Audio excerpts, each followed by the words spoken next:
Let me share one verse from the Holy Writ, and then I'll give you some business ideas and some larger concepts. Hebrews 11, verse 7, it's wrote, By faith Noah, being warned of God, of things not seen as yet, moved with fear, prepared an ark to the saving of his house, by the which he condemned the world and became heir of the righteousness which is by faith. Folks, sometimes you got to build it not by the misnomer of the world. If you build it, they'll come. There'll literally be times that you'll need to build it whether they come or not. You've been waiting on a cosign. You've been waiting on validation, substantiation. You've been waiting to be affirmed in the light of day. Many times you got to build it whether they come or not. Because guess what? One day it's going to rain. Now, Noah did all of this to save many, but all that was saved, he prepared an ark to the saving of his house. Think of the preacher. Maybe Noah did altar calls.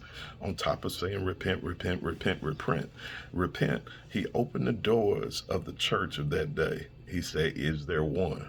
And not a single person came, but 2 fish he did to call, 2 dogs, 2 orangutans, 2 rhinoceroses, 2 quails.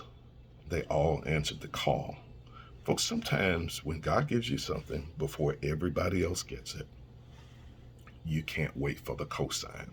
You got to build it whether they come or not, because rain is coming.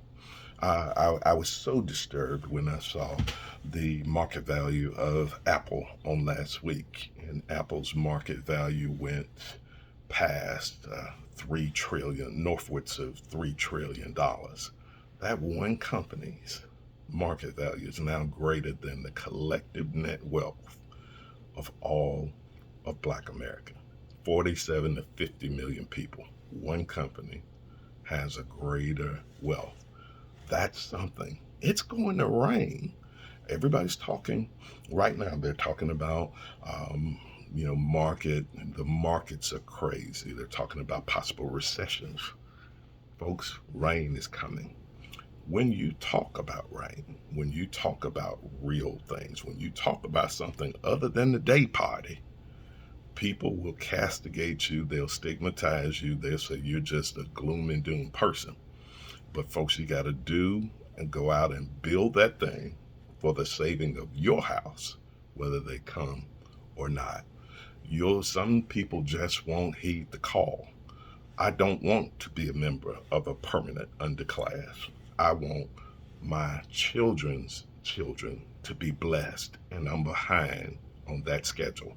So I better be about the business, whether they come or not. Look, if God gave you an idea to disrupt things, God blesses you with an idea, a concept, a service, a product to disrupt things, and you're going to wait for everybody to give you a cosign when the disruptors of the world, there are literally billionaires that increased their wealth by leaps and bounds right during the pandemic. Right during the resetting, right during the tough times, they made more money than they ever dreamed of. You got to build it, whether they come or not. If God gave you an idea, he gave you a concept, he gave you that thing, he gave you that knowledge of a witty invention, you just go build for the saving of your own house and let the folks stay at the day party, the party for the weekend. Everybody's still matching, everybody's still sharing while calamity is going on, folks, because one day it's going to rain, and at least your house will be prepared for the storm. Have an awesome day.